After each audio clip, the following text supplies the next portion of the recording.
point suivant à l'ordre du jour concerne une convention avec le service départemental d'incendie et de secours des Vosges, le SDIS.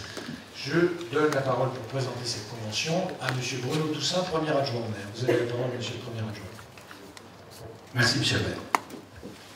Les relations entre les pompiers et la municipalité ne font que s'améliorer depuis notre arrivée en mairie. J'ai eu, tout comme le capitaine Tisserand, l'occasion de souligner lors de l'allocution au Grand Salon, lors de la Sainte-Barbe, il y a une dizaine de jours. Je vais donc vous présenter la convention qui sera signée, si vous en êtes d'accord, le 9 janvier prochain, entre la ville de Saint-Dié-des-Vosges et le service départemental d'incendie et de secours des Vosges, le SDIS. La présente convention vise à préciser les conditions et les modalités de l'activité, donnant droit à des autorisations d'absence pendant le temps de travail à des employés municipaux, qui sont par ailleurs sapeurs-pompiers volontaires au sein du SDIS des Vosges. En l'occurrence, pour la ville de Saint-Dié-des-Vosges, un seul agent est concerné, il s'agit de M. Eric Escar, qui est ASVP.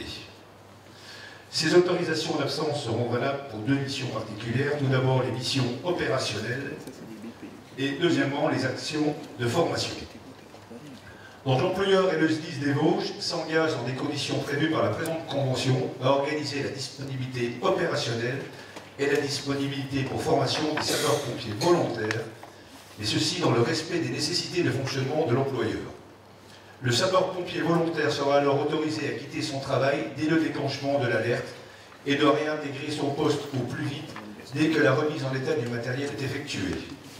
Le sapeur-pompier volontaire est autorisé à avoir des retards à l'embauche à la suite d'une intervention ayant débuté avant les heures de travail. L'employeur ou le responsable hiérarchique de l'employé sera prévenu dans les meilleurs délais en cas de retard par le sapeur-pompier lui-même ou par le SDIS. Il appartient également au sapeur-pompier volontaire de ne pas s'engager sur une opération de secours dès lors qu'il a connaissance d'un travail impératif à réaliser. Pour ce qui est de la formation, nous avons proposé une durée maximum de 10 jours qui pourrait être accordée à l'agent en fonction des besoins du SDIS et bien sûr de ceux de l'employeur. Voilà, monsieur. Merci, monsieur le premier adjoint, et je vous remercie d'avoir souligné l'amélioration très nette depuis 4 ans des relations entre les sapeurs-pompiers et le service départemental d'incendie et de secours et la ville de Saint-Dié-des-Vosges, amélioration sur laquelle les instances départementales avaient eu l'occasion d'insister lors du congrès départemental qui s'était tenu dans notre ville en 2015. Y a-t-il des demandes de prise de parole sur ce sujet? Il n'y en a pas, nous pouvons donc passer au vote. Qui est pour? Qui est contre? Qui s'abstient? C'est adopté à l'unanimité, je vous en remercie.